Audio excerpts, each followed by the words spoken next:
La lecture de presse du jour sur Alliance 92. Mardi 2 juillet 2013, Madagascar Matin pour commencer notre lecture de presse qui nous met à sa une le déséquilibre budgétaire en grand titre, le trésor public en première ligne du front. En revue à mi-parcours de 2013, nous dit alors la légende ici de cet article mis à la une par Madagascar Matin, si l'on se réfère à un gap mensuel moyen de 40 milliards d'ariars pour les 5 premiers mois, le premier semestre devrait enregistrer 240 milliards de déficit de recettes. Le Trésor a la charge d'assurer l'équilibre pour mettre les disponibilités utiles aux besoins de l'État. 2013 ramène les finances publiques à un niveau comparable à celui de 2009, si l'année 2011 avait connu donc un réel progrès des résultats. Les régies financières, c'est-à-dire impôts et douanes, perçoivent les recettes fiscales au nom du Trésor public qui dispose d'autres sources de recettes pour réaliser l'équilibre. Mais de la situation qui prévaut au pays, eh bien, à point de mire de nous poser une question, le ou les couteaux à la gorge, point d'interrogation, car qu'on le veuille ou non, eh bien, la réalité rattrapera toujours la fiction, comme on dit. En fait, dans le concret, les consommateurs de carburant malagasy et la population en général, par ricochet, vont bientôt être confrontés à la dure réalité des prix, car les opérateurs dans les produits pétroliers, les responsables étatiques aussi d'ailleurs, vont devoir trouver un consensus cette semaine pour les prix des carburants dans la grande île. Et les opérateurs, au nom de la libéralisation, comptent en faire procéder donc à une hausse des tarifs à concurrence de 400 ariars le litre. On imaginera, nous dit alors ici point de mire, facilement les répercussions de cette hausse, qui n'est pas des moindres, sur le coût de la vie en général dans la grande île. Et décidément, tout part en vrille dans l'île, et c'est la population qui en pâtit le plus, d'autant que les manœuvres dilatoires de toutes sortes ne cessent de voir le jour, à l'instar de la conférence au sommet promis par le FFKM pour le 4 juillet prochain, dans 2 jours donc, et qui tarde à se concrétiser. En fait, nous analyse ici point de mire, le FFKM ne peut qu'attendre le bon vouloir des participants et l'aval hypothétique des tenants du pouvoir pour arriver à quelque chose de tangible, ce qui n'est pas près de se réaliser en tout cas. Du prêchi-prêcha de prélat en mal d'audience, point d'interrogation, mais toujours dans nos histoires politiques, au moins dans tout ce tohu-bohu, nous dit ici point de mire, on est fixé sur la position de la France, qui appelle de nouveau la Laura Valmanana, André Radzuel, Didier Ratirek, à observer les recommandations faites par la communauté internationale et donc à retirer leur candidature aux prochaines élections présidentielles. En réalité, nous délivre ici point de mire. Le JICM a souligné que l'ensemble de la communauté internationale ne reconnaîtra pas les autorités malgaches qui seraient élues en violation des décisions de l'Union africaine et de la SADC. Jusqu'à maintenant, eh bien, les menaces de sanctions restent au stade de verbiage diplomatique. Il y a même matière à rire, tant les discordances entre les différents organismes internationaux sont patentes. Alors on nous explique, ici, à travers point de mire, on a entendu le secrétaire général de l'Organisation internationale de la francophonie, Abdou Diouf donc, qui entonne une autre chanson comme quoi les sanctions individuelles ne sont pas une solution, car seule la tenue des élections dans leur respect, l'application de la feuille de route est la solution pour sortir Madagascar de la crise actuelle. Eh ben, s'exclame ici point de mire, on est ou alors quand le JICM reconnaît qu'il est pratiquement impossible d'organiser les élections le 24 juillet 2013 en raison du contexte national. En tout cas, de nouvelles dates pour les élections, recomposition, restructuration de la CES, nouvelle liste de candidats respectent les lois du pays, des tonnes de taf. Impossible à réaliser, en termes malagasy. Et qui sait? On est habitué aux choses impossibles dans l'île, trop d'amalgames à ne plus s'y trouver. Que dire quand le président de la transition prend en charge les dépenses relatives aux soins médicaux des victimes d'un accident de la route? Le leader de la Châté peut-il donc suppléer aux établissements d'assurance? Une enveloppe de 4,6 millions d'ariars pour les blessés et les familles des personnes décédées n'est pas la gnognotte, comme on dit, par les temps qui courent. Gageons qu'à l'avenir, eh bien, cette pratique deviendra un standard. Les accidentés de la route n'auront plus à se faire du mouron, car la Châté assure. L'Express de Madagascar, quant à notre sortie de crise, à l'Express de Madagascar de nous titrer Omer Birzik exprime sa déception.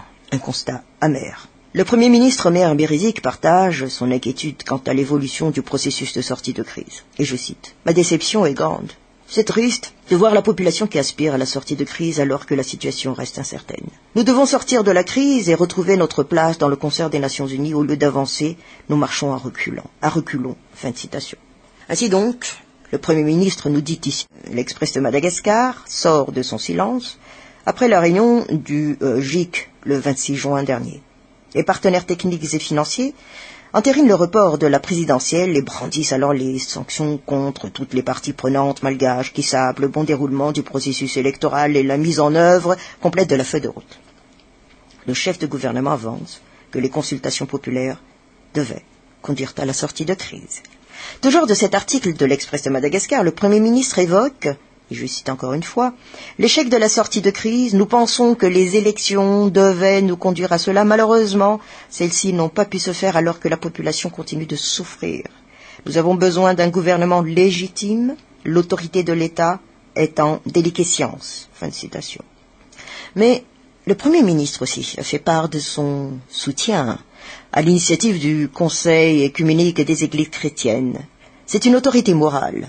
Il faut le soutenir dans ses efforts de réconciliation et d'apaisement évoqués dans la feuille de route. Rester dans le cadre de la réconciliation. Si le FFKM entre dans la politique, c'est autre chose. Dixit Omer Birzik. Voilà donc les grands points donnés ici par Omer Birzik et relatés par l'Express de Madagascar.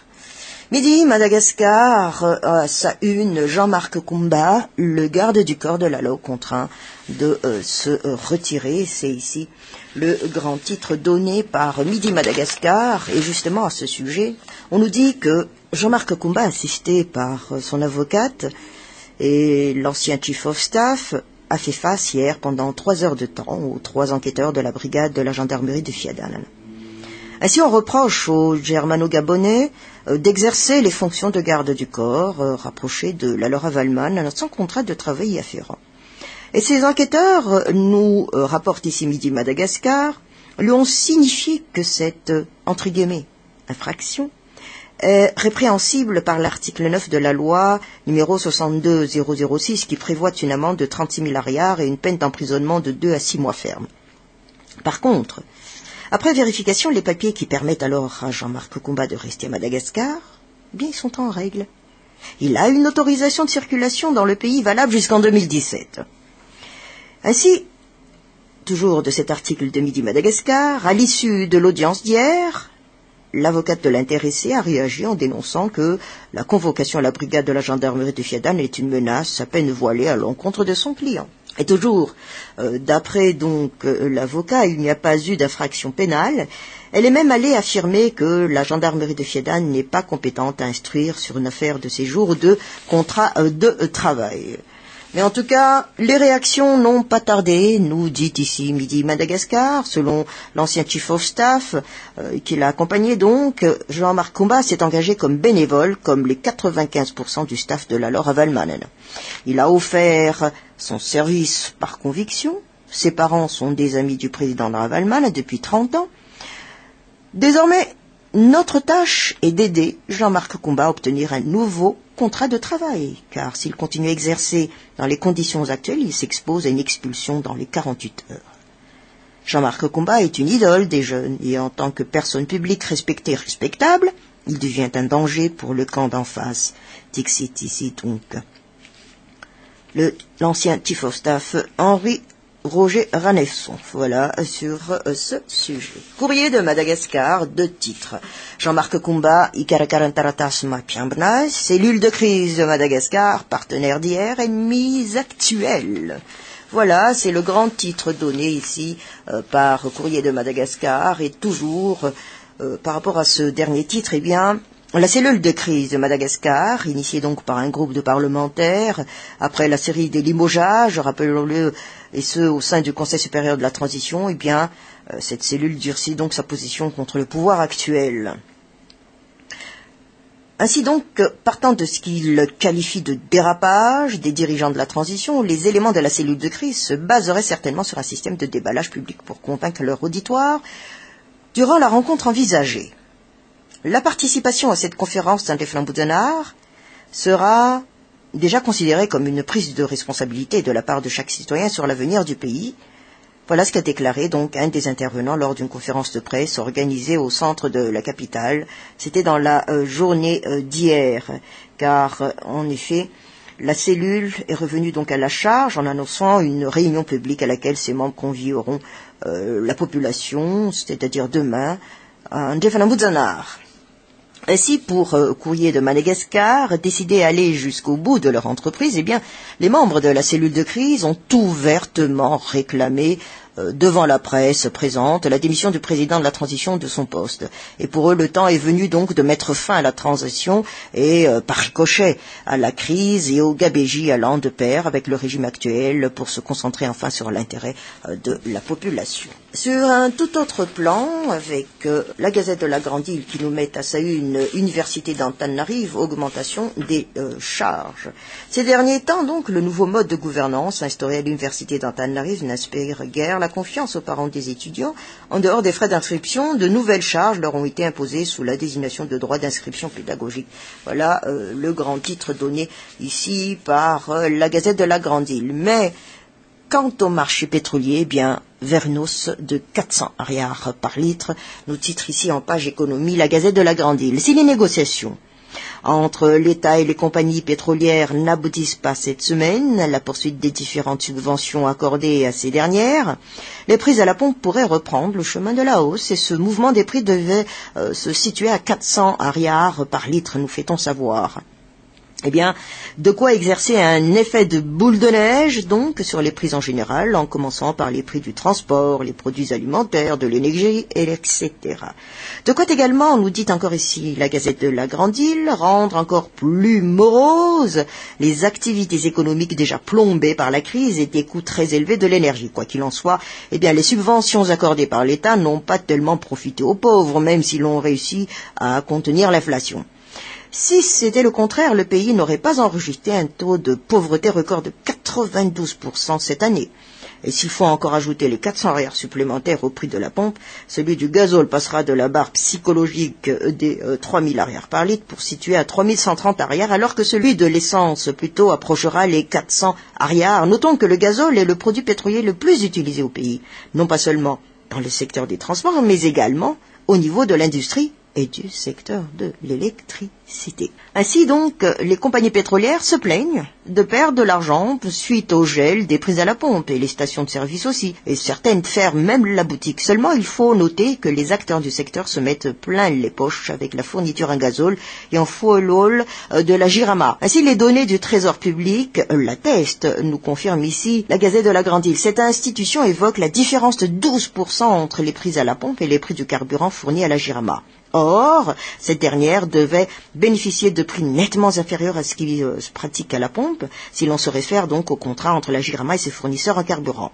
Il faut aussi ajouter que les importateurs de produits pétroliers bénéficient d'un taux de change fixe, $1 à 2000 ariars depuis ces dernières années. Et ce taux préférentiel devrait profiter aux consommateurs, mais aussi donc à la Jirama. Mais quoi qu'il en soit, de toute cette histoire, eh bien, elle a toujours contribué à la dégradation de la situation qui était proche de la faillite. On parle ici de la Jirama en 2004 et 2005. Le même problème se pose actuellement car sans les soutiens multiples de l'État, eh bien la Jirama aurait sombré corps et biens depuis quelque temps déjà. Le journal Les Nouvelles a sa une, processus électoral, les 3 candidats bloquent tout. C'est le titre ici donné. La détermination de la nouvelle date de la présidentielle risque d'être compromise par la volonté affichée par les 3 candidats de maintenir leur participation à cette élection. En attendant l'aval du secrétaire général des Nations Unies, la CENIT ne pourra pas déterminer l'échéance. Avec la complication politique, eh bien, c'est tout le calendrier électoral prévu pour cette année qui risque d'être bouleversé. C'est ici la légende fournie par le journal Les Nouvelles. Quant au titre processus électoral, les 3 candidats bloquent tout. Mais on nous annonce donc une grève générale demain, c'est ce qu'on retrouve ici en page 5, page société du journal Les Nouvelles. Après avoir attendu vainement la réaction du gouvernement, les fonctionnaires reviennent en force. Et demain, ils se donnent rendez-vous donc à l'enceinte du bâtiment du ministère de la fonction publique, 6 ou 67 hectares, pour étayer donc leurs revendications. Ainsi, nous rapporte ici le journal Les Nouvelles, tous les fonctionnaires sont appelés à ne pas travailler demain pour réclamer la signature de leurs revendications relatives à l'alignement et la consolidation de leur grille indiciaire, mais leur requête porte également sur le paiement des salaires des enseignants et des paramédicaux victimes de suspension de solde, c'était l'année dernière. De leur côté, eh bien, les enseignants, fonctionnaires et les maîtres freins vont profiter de cette occasion aussi pour remettre en question les modalités du dernier recrutement au niveau du ministère de l'Éducation nationale qui a créé tant de polémiques à travers l'île. Mais Pour en revenir sur la portée de cette grève générale, nous dit ici le journal Les Nouvelles, toutes les régions sont appelées à y participer. La Confédération des fonctionnaires a souligné avoir le consentement de tous les services publics sur la tenue de ce mouvement d'union nationale. Aussi, les grévistes n'assureront aucun service minimum, dit-on, durant cette journée, et ce jusqu'à un délai indéfini, surtout pour les paramédicaux, les enseignants meneurs de cette manifestation. Et à cette allure, comme nous le conclut ici le journal Les Nouvelles, le déroulement des examens officiels qui se trouvent à mi-chemin risque d'être compromis. Comme on le dit, affaire à suivre.